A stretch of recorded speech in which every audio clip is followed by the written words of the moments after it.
حياكم الله مشاهدينا الكرام، السلام عليكم ورحمة الله وبركاته. أهلا بكم إلى حلقة جديدة من برنامج بصراحة عبر شاشة قناة كركوك الفضائية. سوف نتناول في هذه الحلقة حول مشكلة الأراضي الزراعية في محافظة كركوك، هذه المشكلة المستعصية الغير قابلة للحل، هذه المشكلة التي تطفو على السطح وعلى المشهد السياسي والاجتماعي بين الحين والآخر، ونشهد مظاهرات ونشهد سجالات بين المكونات حول عائدية هذه الأراضي. كل هذه الأمور وهذه علامات الاستفهام الكبيرة سوف أطرحها على ضيفي في الاستوديو: الدكتور ناظم الشمري، منسق هيئة الرأي العربية في كركوك. حياك الله وأهلا وسهلا بك دكتور. أهلا وسهلا بك. وأيضا أرحب بالشيخ نجاة طلباني، ممثل فلاحي الكرد في كركوك. حياك الله شيخ وأهلا وسهلا بك. خليني أبدو ياك دكتور في موضوع الأراضي الزراعية. خليني أخذ الشق القانوني. قانونيا هذه الأراضي الزراعية في محافظة كركوك المشكلة حولها قانونيا عائديتها لمن؟ بسم الله الرحمن الرحيم. تحية لك ولضيفنا الكريم ولمشاهدي قناتكم جميعا. بالبدء أن نحييكم ونشكركم على هذه الاستضافة.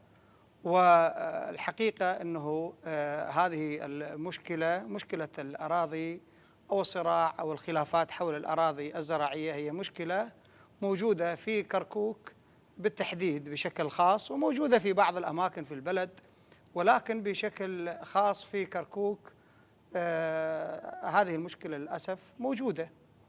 لكنه أعطيني مجال أعطيك نبذة عن طبيعة الأراضي بشكل عام، الأراضي الزراعية في العراق بشكل عام.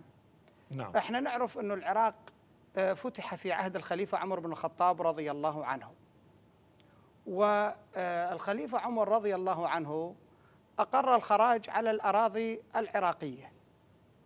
طبعا مو بس العراق، لكنه نحن نتكلم عن العراق. فأصبحت جميع الأراضي الزراعية في العراق هي ملك للدولة منذ عهد الخليفة عمر بن الخطاب. أصبحت هذه الأرض للدولة، يزرعها الفلاح ويدفع نصف الإنتاج للدولة. وظلت هذه الأراضي لمدة لمئات السنين، طيلة العصر الراشدي والأموي والعباسي وحتى العثماني. أواخر العصر العثماني، السيطرة العثمانية على العراق امتدت 400 سنة.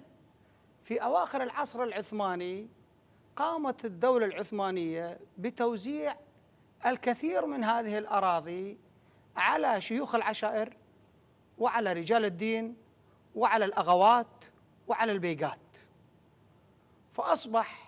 فظهر ما يعرف بالتاريخ بنظام الإقطاع، أنه هذا الشيخ أو هذا السيد أو هذا البيق أو هذا الأغا يملك آلاف الدونمات من الأراضي.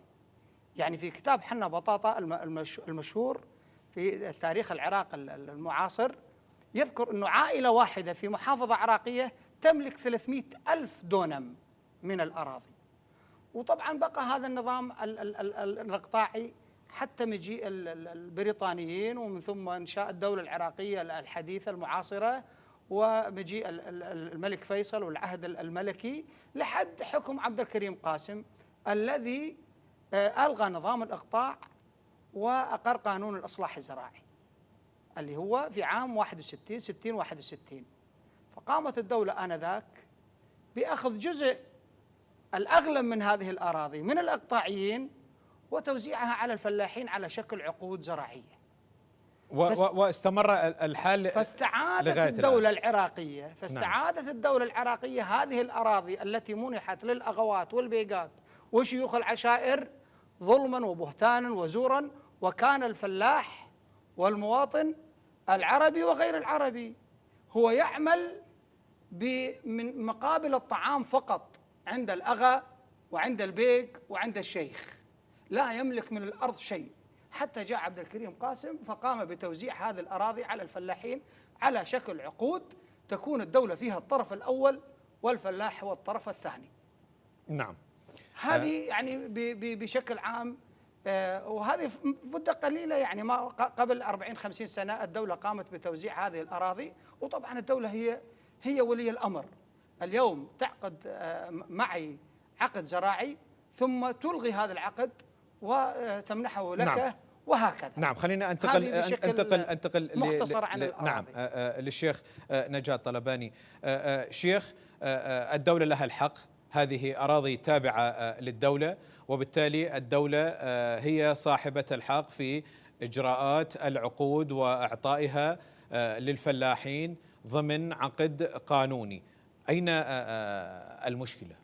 بسم الله الرحمن الرحيم، الحمد لله رب العالمين، والصلاة والسلام على سيدنا محمد سيد الخلق أجمعين، وآله الطيبين الطاهرين، وأصحابه الغر المنتجبين.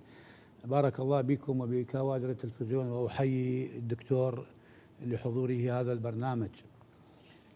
مشكلة الأراضي كما تحدث الدكتور ذهب بعيدا طبعا من وقت سيدنا عمر بن الخطاب رضي الله عنه، ولكن أنا أرجع شوي لورا ما أتحدث عنها. نعم. بوقت العثمانيين، بوقت الإنجليز، كما حاليا الدولة تقوم ببيع أملاكها في الوقت نعم. الحاضر، كانت الدولة تقوم ببيع الأملاك، أراضي دولة تبيعها، اللي عنده فلوس يشتري. خاصة الدولة العثمانية في أواخر أيامه كانت بحاجة إلى مال، لذلك قامت ببيع أملاك الدولة، وقسم من الأغوات والشيوخ اشتروا، ولكن لربما اكو اغوات اخذوها منح من الدوله العثمانيه، ولكن الدوله العثمانيه كان عدوا للكرد يعني منذ ذاك التاريخ، يعني كان يعادي حتى شيوخ الكرد. لان انا اتذكر يسولفون جدودنا مرات ومرات هجروا جماعتنا، ناس رحلوا الى تكريت الى مناطق اخرى، قصفوا قراهم كذا.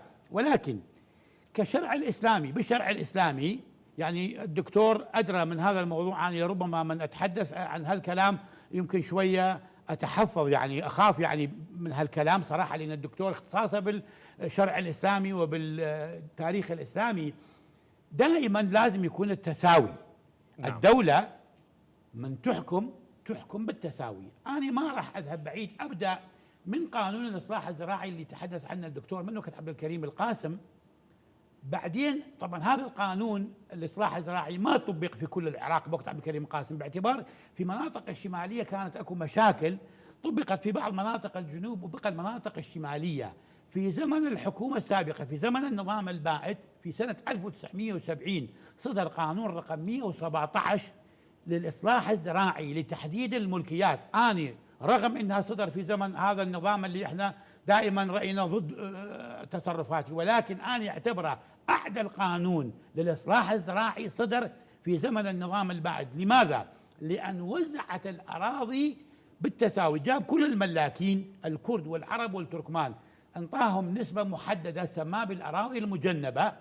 كل شيخ من الشيوخ اللي عندهم املاك واقتطع المساحات الزائده ووزع على الفلاحين الكرد والعرب والتركمان ذاك التاريخ بالتساوي. العرب اللي ساكنين بالمنطقة والكرد والتركمان ساكنين بالمنطقة، وحصة الملاكين سجلت في دوائر التسجيل العقاري كأصحاب حقوق تصرفية. ولكن المشكلة من بدأت، أين بدأت؟ في سنة 73 بدأ النظام البائد بجلب عشرات الآلاف من العوائل من خارج مدينة كركوك إلى كركوك وأسكنهم في مناطق الكرد والتركمان. بالتالي سوى غصب، وصادر الأراضي اللي تم تخصيصها بقانون الإصلاح الزراعي رقم 117، وهي قانون اكتسب الدرجة القطعية تمييزا بموجب قرارات محاكم التمييز العراقية، يعني أصبحت قانون لا يمكن التلاعب بها.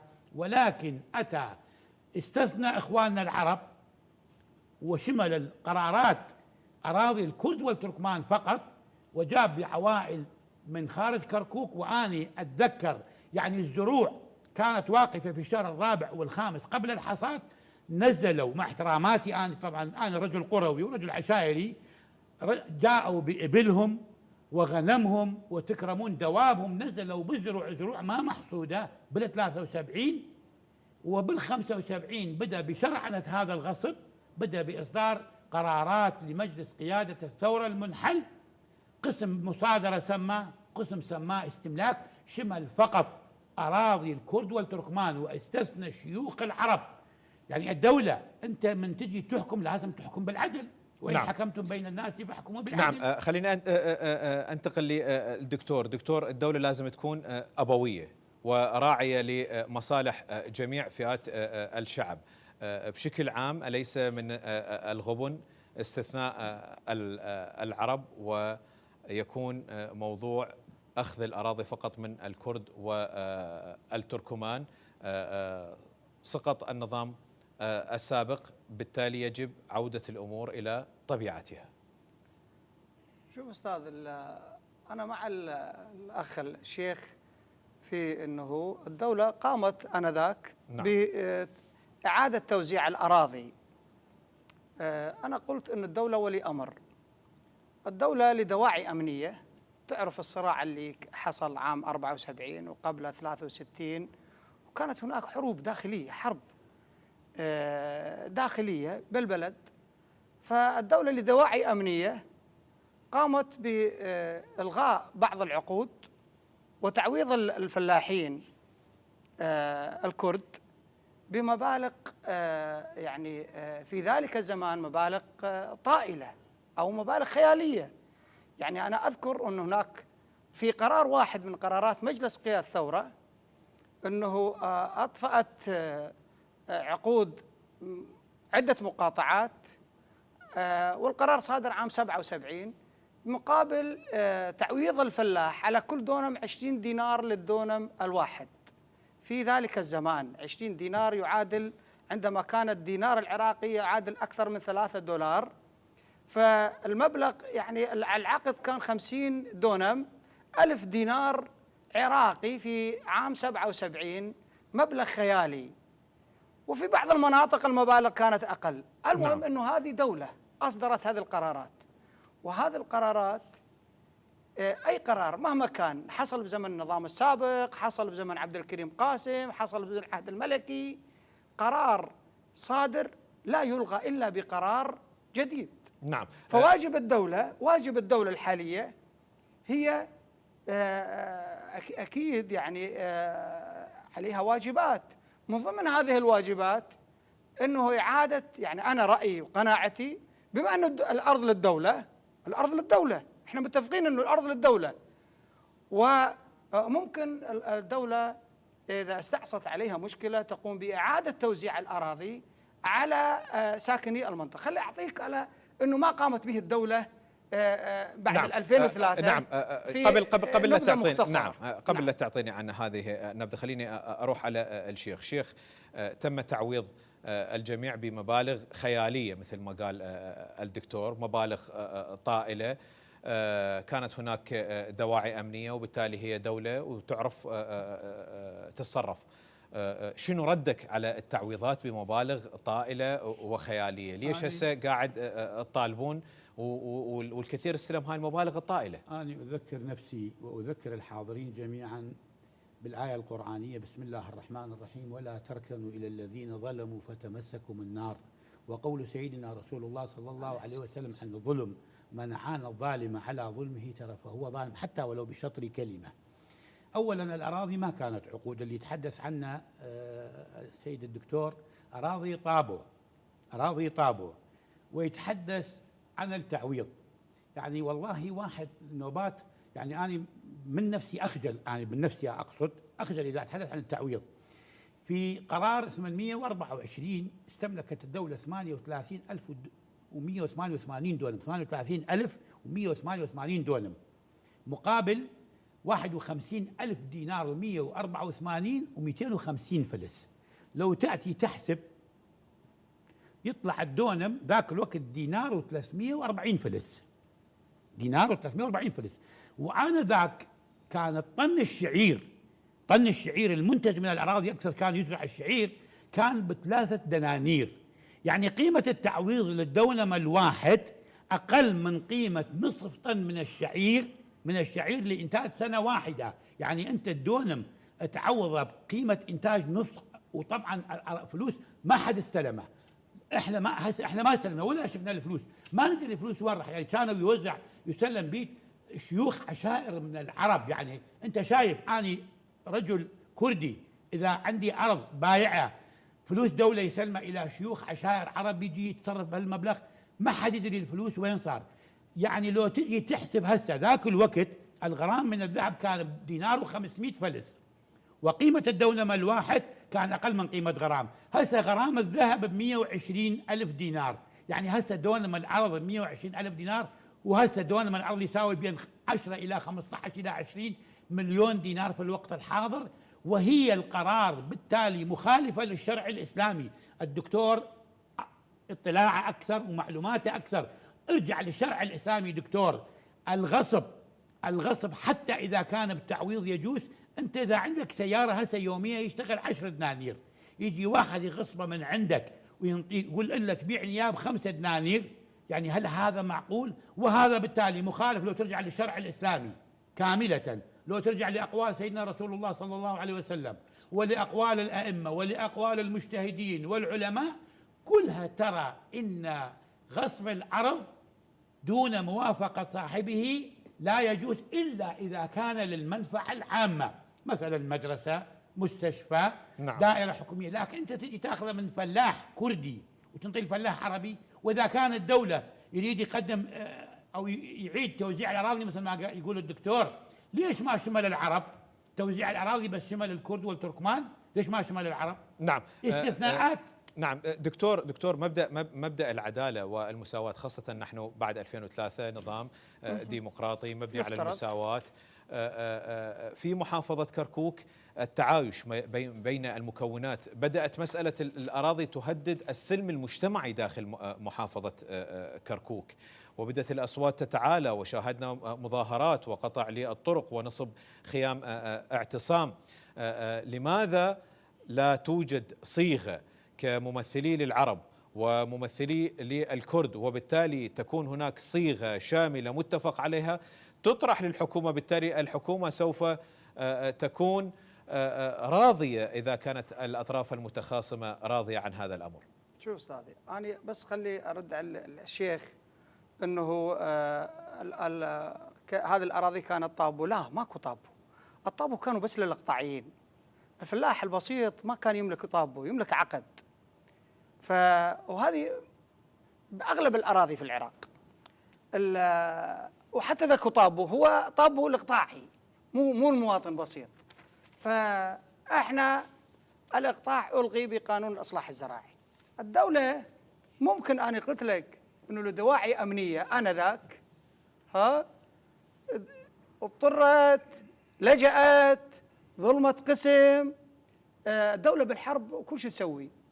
لكنه احنا الان نقول ذاك النظام ما نعتب على ذاك النظام على اعتبار انه كان ينحاز مثلا ضد فئه ضد، لكنه احنا بهذا النظام الديمقراطي العادل. خلي انطيك الان حتى ايضا نعم. نمدح هاي الدوله الحاليه يعني اصدرت عده قرارات على فترات من المراحل.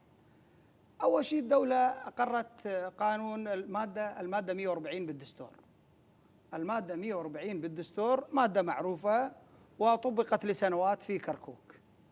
في عام 2012 الدولة مجلس الوزراء لم تطبق المادة 140 لغاية الآن دكتور. بس اسمح لي. نعم، لأن هي على عدة مراحل. أي أعرف، لكن جزء منه يعني عودة أصحاب الأراضي، عودة في عام 2012 مجلس الوزراء العراقي ألقى قرارات لجنة شؤون الشمال. نعم. كل هذه القرارات أصبحت ملغية بقرار لمجلس الوزراء. ثم وزارة الزراعة العراقية عام 2017 شكلت لجنة من العرب والكرد والتركمان وفي المعنيين بالوزارة، ثم أصدرت تعليمات وأرسلتها إلى مديريات الزراعة في المحافظات وخاصة في محافظة كركوك، وهي الإيعاز بتجديد العقود الزراعية لأبناء كركوك الأصليين الفلاحين. نعم. وقتها مديرية زراعة كركوك خاطبت الوزارة ما المعني بالأصليين؟ قالت الأصليين المواطن الكركوكلي الغير مشمول بالمادة 140، المواطن الأصلي اللي ما جاي ناقل نفوس غير وافد. فكل مواطن عراقي يحمل جنسية كركوك مو ناقل، حتى لو ناقل قبل 60 نعم. 70 سنة ما تجدد له الآن وزارة مديرية الزراعة ما تجدد العقد. إلي ولا إلك إذا أني ناقل نفوسي قبل 50 60 سنة وعندك عقد زراعي الآن وزارة الزراعة مديرية زراعة كركوك ما تجدد العقد على اعتبار ما تستطيع أن تخالف تعليمات مديرية الزراعة. هذا جزء من محاولات الدولة لحل هذه المشكلة. فمع هذا أنه كثير من الفلاحين العرب لم تلغى هذه العقود على اعتبار أنهم هم ليسوا وافدين، قسم منهم ممكن وافدين لكنه الأغلبية غير وافدين. ثم الآن أكو مشروع أخير قدمه رئيس المادة 140 الحاج هادي العامري وصادق عليه مجلس الوزراء، ثم قرئ قراءة أولى في مجلس النواب وعرض على التصويت في الأسبوع الماضي، ثم تأجل التصويت، اللي هي إلغاء تقريبا 8 من قرارات مجلس قيادة الثورة من فترة 75 لحد 80. طبعا احنا عندنا ملاحظات على هذه القرارات اللي هي القرارات الجديدة اللي واحنا قلنا انه هذه الاعتراضات ليش دكتور اذا هي الغاء قرارات؟ لا عندنا ملاحظات. نعم. عندنا ملاحظات مثل الملاحظات انه الدولة في هذه المشروع اللي نعم. هو لم يصوت عليه لحد الآن انه تلغي هذه القرارات اللي هي صدرت من مجلس قيادة الثورة المنحل فترة 75 80 وتعيد الأراضي إلى أصحابها. وهذا القرارات أليس بها عدالة باعتبار مجلس قيادة الثورة؟ معاك ماكو نعم. مشكلة، لكنه المشكلة آلية بالتعويضات نعم اللي طرحت في مشروع هذا القرار. أنا مواطن مثلا من كركوك وجنسيتي كركوك و57 كركوك، غير مشمول بالمادة 140، غير وافد، غير ناقل نفوس، فبالتالي الدولة عندما تفسخ العقد الزراعي اللي باسمي يجب أن تبين لماذا فسخت هذا العقد. تقول والله أنه الدولة السابقة ميزتك على الآخر. طيب ما هو التعويض؟ إيش التعويض؟ ملاحظاتنا على هذه القرارات أنه هذه القرارات أيضا فيها راح يتضرر كثير من الفلاحين. دكتور فبالتالي يعني احنا مع في هذه الحيثيه يعني نعم. عذرا للمقاطعه، ولكن نفس الآلية التي استخدمتها الحكومة السابقة، وبالتالي جنابك يعني قلت هذه دولة والدولة تفعل هذه القرارات والجميع ملزم بهذه الآلية. الدولة الحالية من مشروع هذه القرارات اقترحت مثلا إذا فسخ العقد الزراعي نعم. اللي إلي تعطيني أرض زراعية في محافظة كركوك. وين أكو أرض زراعية في محافظة كركوك شاغرها الآن؟ ماكو.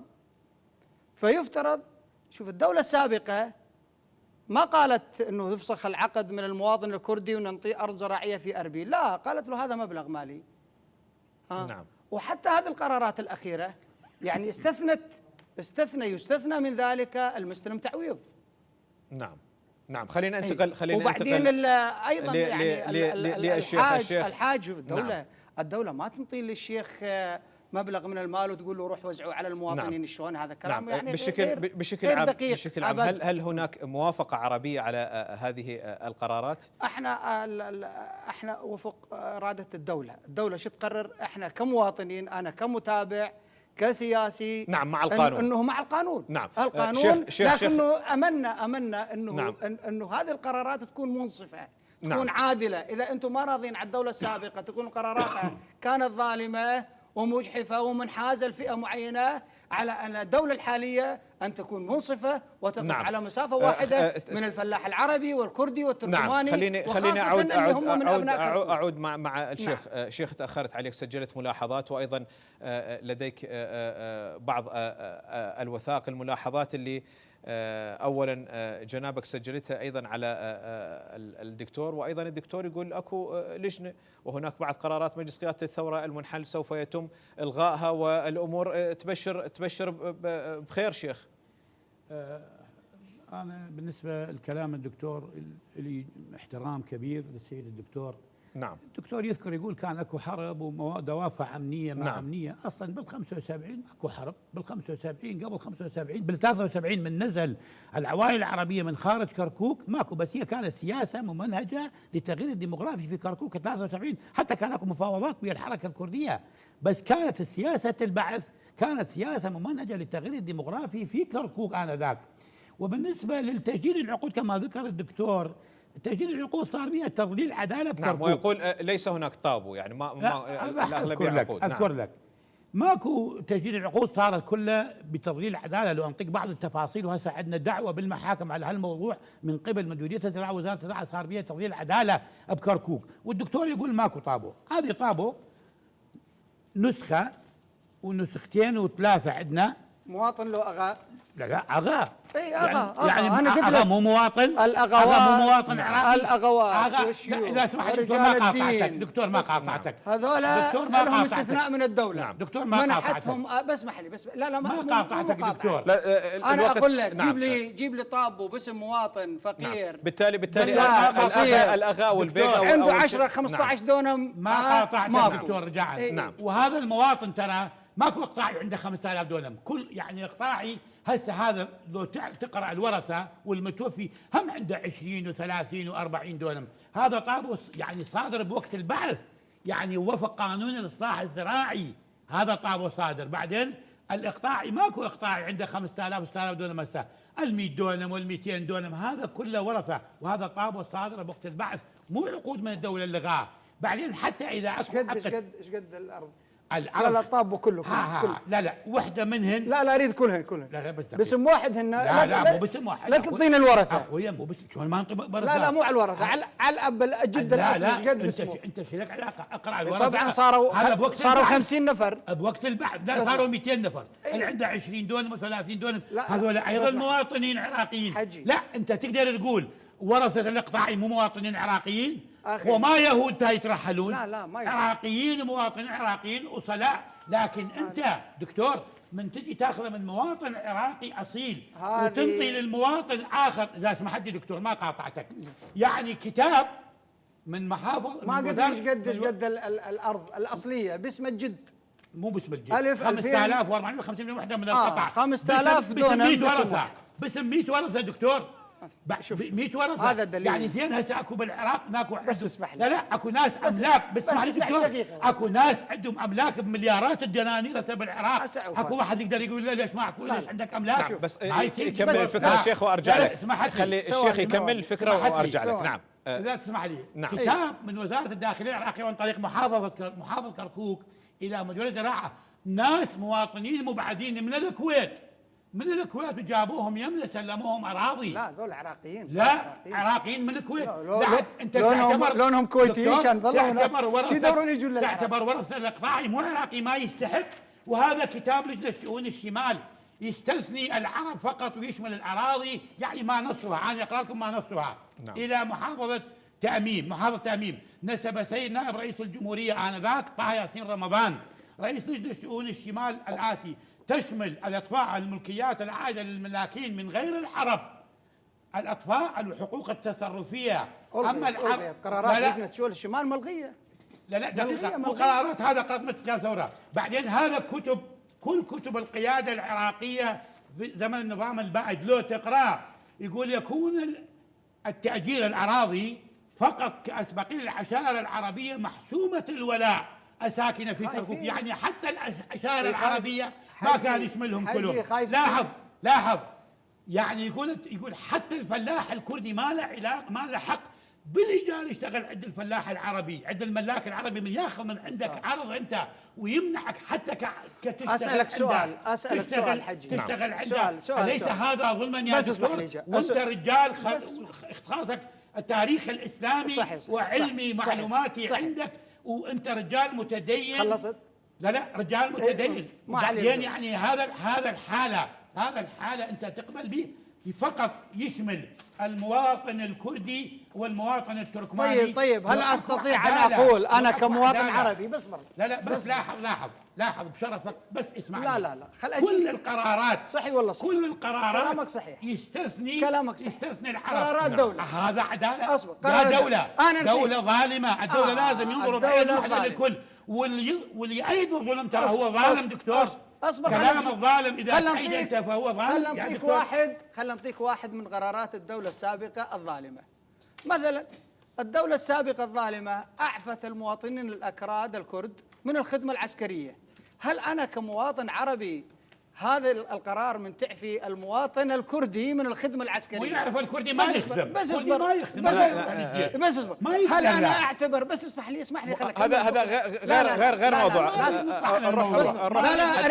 لا نخرج من الموضوع وقت البرنامج دكتور. بس اسمح لي، أريد أعطيكم جزء من هذه القرارات الظالمة. أنا هم مظلوم بحق ذاك الوقت انه الدولة تكلفني اخدم عسكرية بينما المواطن الكردي يعفى من الخدمة العسكرية. هل نستطيع؟ اذا هاي سياسة الدولة. هذه سياسة الدولة. بس ارجع على الموضوع الاراضي والحقوق. ارجع اقول لكم انا يعني تحية لمشاهديكم وكل مواطن عراقي انه الفلاحين المساكين البسطاء سواء كانوا من العرب الكرد التركمان ما كانوا يملكون طابو، بدليل انه الاغا باسمه 5000 دونم. يا اخي هذا 5000 دونم اي طبعا ايضا ليش الشيخ العربي عنده 10000 دونم ما تسولفون به؟ شيوخ العرب ليش نفس الحالة؟ الشيخ سولفوا بالشيوخ العرب. الشيخ والاغا والبيك والسيد الدولة العثمانية. الشيخ العربي بقت اراضيه. الشيخ لا لو طبق مثل ما طبق قانون الصحة الزراعي ما حد يقدر يحكي. بس اسمح لي، سحبتهن الدولة هذه. الدولة العثمانية وزعتها لشراء ولاءات الشيوخ والبيقات والأغوات، وزعتها بالآلاف. اجت الدولة الملكية العراقية أقرتها، عبد الكريم قاسم لغاها، أعطاهم كل واحد قال له يابا هاي ايش قد 500 دونم 1000 دونم كافي عليك. هاي الباقي أخذته وزعته. الدولة استعادت ملكية هذه الأراضي. نعم. وأنا أقول لك إذا الآن جيب لي عقد مواطن فلاح بسيط من كركوك باسمه 10 دوانم 20 دونم خليني أسألك. هذا يستطيع بسمح لي. نعم. هذا يستطيع على قرارات إعادة الملكية يروح يقدم للمحاكم ويستعيد حقه وفق القانون لأنه عنده طابو. بينما هذه العقود الآن إذا يوديها للدولة الحالية هذه مبطلة بقرارات صادرة لا تعود. قرارات سياسية. دكتور خلينا ننظر إلى الأمام. دكتور هذه قنبلة موقوتة. دكتور خلينا ننظر إلى الأمام. الله يخليك. شيخ أرجع لك بس. إذا أنت قدرت تقول شيوخ العرب في هذه لازم يتوزع اراضيهم مثل شيوخ الكرد. نعم. انا ايدك بذاك. اكيد. دكتور خلينا ننظر الى الامام. بس في نقطه. دكتور انت رجل اسلامي. شيخ ارجع لك اعطيك الوقت. شيخ قرار مجلس قياده الثوره او قرارات لجنه شؤون الشمال استثنية عبد الكريم نعم. لا انت احنا في وقت البحث. هسه انا اللي انطاني اياه عبد الكريم قاسم راضي وانطاني اياه بحث راضي. بعدين البحث من اجى استملك اراضي الكرد. هل اخذ قطعه واحده من الشيوخ العرب؟ يا اخي كتاب لجنه شؤون الشمال موقع من رئاسه ديوان الرئاسه. لاحظ لا حتى 18 فلاح كردي. هذا فلاح. بس اسمح لي هذا مو اغوات. هذول مو اغوات. لا هذول فلاحين. الطابو يم اخي هذا مو طابو. خلينا هذا مو شيخ. هذا مزرعه دوله. فلاحين الكرد أرد الفلاحين الكرد وجاب فلاحين عرب. نعم ارجع لك شيخ. خلينا ننظر الى الامام. مشكله تظهر مشكله بلكانه وغير مشكله واراضي زراعيه. ما هو الحل القادم؟ هناك اراضي زراعيه اصبحت مناطق سكنيه. كيف سيكون الحل فيها؟ أصبح الموضوع متداخل، موضوع متشابك معقد. مشروع القرار الأخير نعم. استثنى من ذلك، يعني قال أنه راح نلغي هاي القرارات. نعم. اللي أقرت في ذلك الوقت. يستثنى من ذلك الأراضي التي أصبحت تابعة لوزارة النفط. نعم. هاي دولة، أرض هذه بها نفط. اسمح، يستثنى من ذلك الأراضي اللي أصبحت وزارة الدفاع، هاي دولة. نعم. الأراضي اللي أصبحت لها منشآت عامة، دولة. الأراضي التي استلم أصحابها التعويض، هاي دولة. اليوم الأراضي السكنية، الأراضي اللي أصبحت أراضي سكنية، هاي دولة. نعم. اليوم لكن أبو الطابو الآن أنت بكركوك أكو 20-30 دونم في قلب كركوك عاملنا طابو أصلي، ما استطاع أحد لا الدولة ولا أي مواطن يتجاوز عليها لأنها ما ملغية، طابو حقيقي. لكن أستاذ العزيز، أنا مع الفلاح البسيط سواء كان عربي أو كردي أو تركماني، أي مواطن عراقي حتى لو كان غير مسلم، مسيحي نصراني يهودي صابئي، هو عراقي ويمتلك حق التعاقد مع الدولة يمتلك. لكن أرجع أقول لك أنه هذه الأراضي اللي بالآلاف هذه لشيوخ العشائر العرب، للأغوات، يعني التسميات تختلف. دكتور بس هذه ملغية، ألغاها عبد الكريم قاسم رئيس نعم. مجلس الوزراء، هذه لن تعود. إذا عادت هذه، نعم. بسمح لي أستاذ، نعم. بسمح لي، هذه لن نرجع سنة 70 للجانب التاريخي. إذا النظام، بسمح لي، ليش تحكي لي إذا كريم قاسم انت؟ بسمح لي، إذا لا النظام تبعد الموضوع. السابق، إذا نعم. النظام السابق أيضا، بسمح لي، جامل بعض شيوخ العشائر والبيقات والأغوات وخلى هاي الآلاف باسمهم، هذه قرارات إذا وفق القانون ملغية، القانون ياخذ مجراه. يعني نعم. أنا ما أحرم. خليني قانون ثورة مو قانون، قرار سياسي لأجل تغيير ديموغرافي. الدولة الكل تعلمون نعم. أين الحق وأين الباطل وأين الظلم. خليني أسألك، الله يحفظك شيخ. اكو عندنا برلمان، اكو ممثلين لكل الأطراف، للكرد، عندنا محكمة اتحادية، عندنا حكومة ممثلة جميع القوميات والمذاهب والأطياف والمكونات. شكلتوا لجان، وين توصلتوا بهاي اللجان؟ شنو المشكلة اللي دا توقفون يمها؟ وين دا توقفون؟ ليش هالمماطلة في هذا الموضوع، خاصة أنه رئيس اللجنة حتى فيما يخص الأراضي الحاج هادي العامري، وأيضا هناك ممثلية في رئاسة الجمهورية وفي مختلف الوزارات. منو بدي يعرقل الموضوع؟ إذا بس تسمح لي. نعم تفضل. بسيط.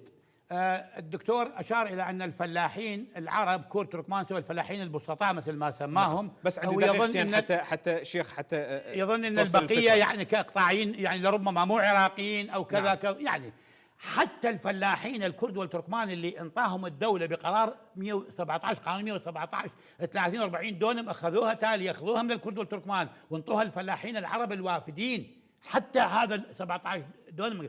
واما فيما يخص، اسمح لي دكتور، فيما يخص يا اخي، مجلس الوزراء العراقي في سنه 2007 اصدر قرار رقم 2007 في اجتماع مجلس الوزراء الغاء العقود. يعقد تطبيق اخويا الخلافات الكتل السياسيه في العراق. نعم. والكرد في البرلمان هي الاقليه، بالتالي المكونين الاخرين يتفقون على ان لا تمرر قوانين، وماكو نفس لاعاده الحقوق والاراضي في كركوك، لان كركوك يعتبروه خارج موضوع قانوني، يتحدثون عنه كموضوع سياسي، كموضوع، ولا يفكرون بالغاء قرارات مثل كذا. انا اتعجب، حكومه جيتوا انتم اسقطتوا النظام البائد. نعم. تعيدون حقوق للناس، هسه تتمسكون بقرارات مثل والكل اتفق على انه النظام استبدادي دكتاتوري ظالم دكتاتوري. ولكن عندما ياتي الى اعاده حقوق الكرد والتركمان في كركوك، صراحه المكونات البقيه يتكاتفون ويقفون بوجه حتى اخر مشروع القانون اللي تحدث عنه الدكتور هسه، يعني مشروع بيها. انا اقول احنا ترى طرفين، الكرد والعرب، صرنا ضحيه. نعم. النظام البائد صراحه. العرب هسه يستحقون تعويض مجزي، يعني من ياخذ عقده لازم يعوض تعويض مجزي، لان الله ما يقبل هسه جايبه من غير محافظه وما يعوض تعويض مجزي. على الاقل يعوض تعويض مجزي بمبالغ ماليه او بعقود اراضي زراعيه، لازم يعوضها. بس صاحب الملك لو 100 سنه بعد، لو 200 سنه بعد، يتمسك بحقوقه ما يصير. يعني اذا عندك عقد انت، مو هسه يا بجوز من الطابو، لو فرضا انا عندي عقد اخذوه من عندي بقرار سياسي، ما يصير. لو اكو قرار قانون ضمن قانون اخذوا من قالوا ما دام انت رقم واحد ياخذون منك عرض، والعسكر شيخ العربي اذا شيخ رقم واحد ياخذ منك شيخ ما عندي يخالف. عندي بس عندي كل القرارات نعم. سياسيه يا اخي، كل القرارات 30 تغيير ديموغرافي. 30 ثانية رسالة وجهها عبر شاشة قناة كركوك الفضائية وبرنامج بصراحة حول هذا الموضوع. كلمة أخيرة. كلمة أخيرة، أوجه ندائي نعم. إلى الحكومة العراقية، نعم. وإلى كل الكتل السياسية بعربها وكردها وتركمانها شيعتها وسنتها، أقول لهم يا ناس اتفقوا وخافوا الله وحلوا الموضوع بما يرضي الله، اعرفوا الحق وين والباطل وين، والمتضرر عوضوه. احنا مو نقف ضد تعويض المواطنين من اخواننا العرب، لا بالله، هم ايضا متضررين، ولكن صاحب الملك ارجعوا لها الى حقه، والفلاح الكردي يرجعوا الى حقه اذا كان ضمن القانون، اذا كان الاراضي مغصوبه بقرارات سياسيه. قبل 74 أي أرض موزع على العرب والكرد والتركمان هي هذا القانون في العراق. بعد 75 وصدور قرارات مجلس قيادة الثورة وبعدها قرارات مجلس شؤون الشمال كلها مشكوك في أمرها. هذا العقود. خليني أختم وياك دكتور 30 ثانية، شلون نشوف الموضوع راح ينحل وفق إلغاء قرارات مجلس قيادة الثورة المنحل؟ يعني احنا بس ايضا 30 ثانية رسالتنا عبر قناتكم انه احنا اتفقنا انه نلجأ الى القضاء. نعم. في عام 19 صار اتفاق سياسي في محافظة كركوك ولجأنا إلى القضاء، وهذاك الفلاحين العرب جابوا قرارات قضائية. نعم. اليوم الدولة ملزمة بتطبيق القضاء، ملزمة بتطبيق القانون، والقرار لا يلقى إلا بقرار. نعم. فإحنا احنا عبر قناتكم ندعو الدولة إلى إيجاد حل وسطي مرضي يرضي جميع الفلاحين اللي هم من أبناء محافظة كركوك. أما الوافد والجاي غريب احنا ما مع يعني هذا الفلاح. لكن الفلاح العربي كلام الدكتور، لكن تطبيق القانون، أنا مع تطبيق القانون، ولكن ظللت العدالة في كركوك في تجديد عقود فلاحين العرب. والله لو تفاصيل موجود عندي. بال 2006 قرارات هيئة الدعاوى الملكية في داقوق 17600 دونم أراضي كرد تم إعادتها، ولحد الآن قرارات مكتسبة درجة قطعية تمييزا، وما يعيدون الأرض لحد الآن إخواننا العرب يستغلونها. وكل المسؤولين في كركوك بعد 2017 طردوا تراكتراتنا بالقوة العسكرية من الأرض. هي هذه العدالة؟ نعم. الشيخ نجاة طالباني ممثل فلاحي الكرد في محافظة كركوك، أشكرك جزيلا الشكر لانضمامك إلى برنامج بصراحة، وإلى كل ما أدليت به أيضا الدكتور ناظم الشمري منسق هيئة الرأي العربية في كركوك، أشكرك جزيلا الشكر لانضمامك إلينا. أيضا مشاهدينا الكرام الشكر موصول إليكم. وتبقى مشكلة الأراضي الزراعية في محافظة كركوك دون حل، وتبقى في نهايات مفتوحة رغم وجود برلمان ورغم وجود كثير من اللجان ولجان رفيعة المستوى وحكومة ومجلس قضاء، ولكن تبقى المشكلة مستعصية وباتت تهدد حتى السلم المجتمعي في محافظة كركوك. نتمنى حل مثل هذه المشاكل لكي لا تصل إلى مواصيل غير مرضية لجميع الأطراف. مستمرون معكم في برنامج بصراحة ومواضيع أخرى. مشاهدينا الكرام، تحياتي وتحيات فريق العمل، السلام عليكم ورحمة الله وبركاته، إلى اللقاء.